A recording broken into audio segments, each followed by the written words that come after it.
Pues a mí me da la impresión de que para la derecha, fundamentalmente, entendiendo por derecha pues la vieja oligarquía que ha dominado y oprimido este país desde tiempo inmemorial, junto con compuesta por terratenientes, latifundistas, empresarios, financieros, curas y demás, la ciudadanía es una vaca a la que hay que ordeñar.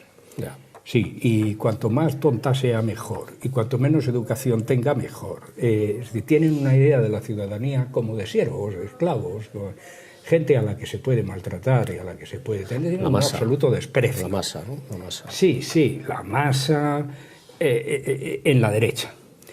En la izquierda hay un poco más de conciencia sobre el valor de la ciudadanía, en la izquierda tradicional.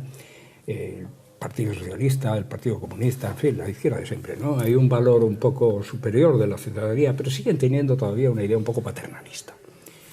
Y no se dan cuenta de que eso sí se da. Ese es uno de los valores de estas fuerzas emergentes, Podemos y Ciudadanos. No se dan cuenta de que con la revolución tecnológica, el aumento de la alfabetización, la difusión de la información y un montón de cosas, eso de las masas ignorantes y estúpidas ya funciona menos. Y la gente no es tonta y se hace oír. Ya lee. Claro, la gente ya lee. Y sobre todo tuitea y tal. Sí, y entonces en estas nuevas fuerzas hay una concepción un poco más de tú a tú, un poco más de respeto a la ciudadanía. Son 3 grados, ¿no? Para la derecha tradicional, la ciudadanía son un atajo de esclavos a los que hay que reprimir y expoliar. Para la izquierda es una gente con la que hay que contar y a la que hay que favorecer y a la que hay que emancipar, sin duda, pero con una concepción un poco paternalista y como de protección, ¿no? Y para estos nuevos, la ciudadanía es, o quieren que sea, la protagonista de sus actos. Es un paso importante. Para ti, ¿cuál crees que sería el mejor gobierno? Confucio, como tú sabes muy bien, decía que el buen gobierno debe estar basado en la claridad, en el respeto a las jerarquías y en la justicia. ¿Cuál sería para ti el mejor gobierno? Teniendo que elegir entre estas 3 cosas. Sí. Sí, el justo. Pero no la menor duda es que el justo es siempre el que cubre todo lo demás. ¿Qué es justicia? Pues según nos enseñan los jurisconsultos romanos, ¿verdad? A cada cual lo que le corresponde.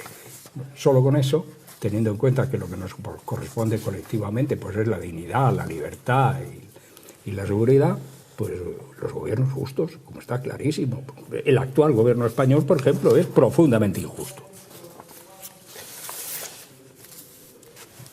El estado del bienestar es un derecho que tienen los ciudadanos y una obligación de los gobiernos en procurarlo. Hoy, ¿quiénes son los que lo poseen? ¿Se ha transferido a amigos y amiguísimos del alma? Es una larga historia esta del estado del bienestar. Además me tocas un punto débil porque tengo un libro publicado, por cierto, en el año 84, fíjate, que se llamaba Del estado del bienestar al estado del malestar. Sí. Y cuando yo lo escribía entonces y decía, te los estás dando de profeta, Ramón, y no hay profeta, nadie es profeta de su tierra, luego he descubierto que por lo menos por el título era un acierto. El estado del bienestar es una conquista del movimiento, digamos, progresivo de la humanidad, sobre todo de la humanidad en la parte occidental del planeta, esto que llamamos el occidente, Europa, etc. Es un movimiento, es una parte, un recorrido de ese movimiento general de emancipación, de dignidad de las personas, ¿no? Que empieza con la modernidad, con el reconocimiento de que las personas tenemos derechos y somos sujetos de derechos y por lo tanto somos ciudadanos y hay que tratarnos como tal, y a partir de ahí se ha ido acumulando una serie de derechos que se ha ido reconociendo, que se han obtenido mediante luchas y sacrificios muy fuertes, pero que cubrían lo que durante mucho tiempo se han llamado los derechos fundamentales y los derechos políticos. Es decir, derechos incuestionables que ya nadie pone en cuestión. Están todos recogidos en la Constitución. Todos recogidos en todas las constituciones, me atrevería a decir, ¿no? Incluso las que presumen de ser constituciones no escritas, como la de Inglaterra o la de Israel. derechos como la inviolabilidad del domicilio, el secreto de la correspondencia, el habeas corpus, ya todo el mundo los da por supuesto. Sí. Todo el mundo sabe que si esos derechos se atenta contra ellos, estamos en la tiranía y en el despotismo. A eso se sumaron después los derechos políticos. Manifestación, reunión, protesta, libertad de expresión, etcétera, que también están todos muy reconocidos, aunque de un modo más hipócrita. Ahora mismo se está a punto de aprobar, o si se aprueba ya, un proyecto de ley que llama de seguridad ciudadana, este gobierno que tenemos la desgracia de padecer, ahora... que le llama las cosas por el nombre contrario, llama Ley de Seguridad Ciudadana, una ley para generalizar la inseguridad jurídica de los ciudadanos, y que de hecho pues niega la libertad de expresión, la libertad de manifestación, la crítica, las libertades básicas, las niega. Las reprime, las multa. Y luego estaban los terceros derechos que se empezaron a enunciar en el primer tercio del siglo XX a raíz de la crisis de 1929 y de la respuesta que se ofrecieron, que son los llamados derechos económicos y sociales, que esos también creíamos que eran unas conquistas que ya eran irrenunciables.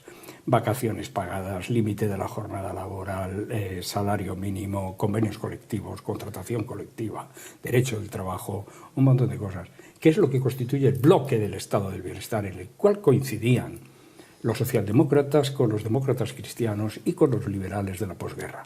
Ha sido, me atrevería a decir, la forma de Estado más legítima y más próspera que ha conocido el mundo nunca. Entre 1950 y 1975, que se produce el primer bajón de la crisis, el Estado del Bienestar, por otro nombre más oficial, si quieres, como lo llama nuestra Constitución, Estado Social y Democrático de Derecho, ha sido la forma más elaborada, más avanzada, más garantista, más justa, que más ha propiciado la igualdad y el progreso de la gente. Claro, ¿qué ha sucedido? Que eso estaba basado en un pacto.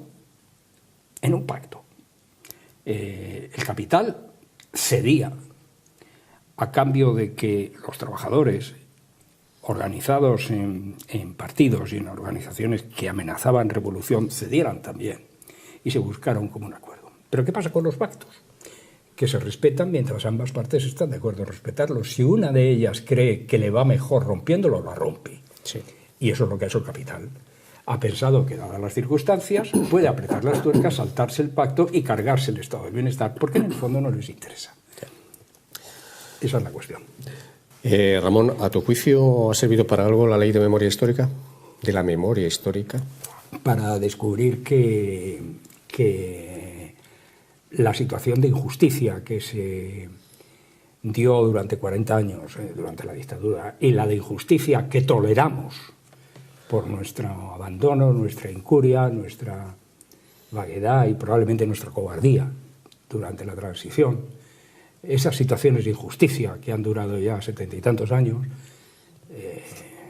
se pongan de manifiesto para nuestra vergüenza y tengan que ser organismos internacionales los que vengan a llamarnos la atención y a decirnos que ya va siendo hora de que cumplamos con nuestro deber moral de hacer justicia a las víctimas de una guerra bestial iniciada por unos delincuentes y un gobierno de dictadura regido por los mismos delincuentes.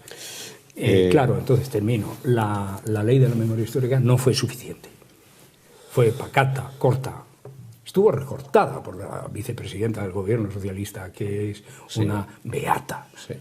Estuvo recortada, manifiestamente recortada, para eliminar las posibilidades que tenía. Y aún así ha servido como un acicate. Ramón, tú fuiste juzgado en 1967 por un tribunal de orden público. Entonces te condenaron a 2 años y medio de prisión y, según tú, al parecer, evidentemente, por unos jueces delincuentes según manifestantes. Con la ley Mordaza podemos llegar a situaciones vividas en el pasado, teniendo en cuenta que seguimos con un código penal que no está actualizado, con el sello recalcitrante del pasado. Pues claro, es evidente, eso es lo que buscan. Estos herederos del franquismo, herederos en muchos casos biológicos, porque son los hijos y los nietos de los franquistas. La señora vicepresidenta del gobierno es hija de un general que participó en la dictadura de modo muy activo, ¿no? O son herederos ideológicos. El señor ministro de Justicia, que afortunadamente ya ha dejado de ser ministro, porque de Justicia no lo fue nunca, renovó el marquesado de Queipo de Llano, sabiendo que Queipo de Llano había sido un criminal y un genocida. De forma que la intención de estos neofranquistas, herederos del franquismo, que jamás han condenado la dictadura, es aproximarnos al franquismo todo lo que pueda, porque es que les parece muy bien. El señor Aznar, que fue nombrado a dedo por Fraga, que fue ministro de Franco, pues era falangista sobre todo. El señor Rajoy tiene unos artículos de los años 80, vángame el señor, qué cosa más retrógrada, inhumana y cruel, que ahora, claro, no le gusta recordar. Claro. Es decir, que los seres humanos somos desiguales porque unos son por estirpe, decía el hombre, mejor que otros, y ahora anda diciendo que hay que rogar a favor de la igualdad.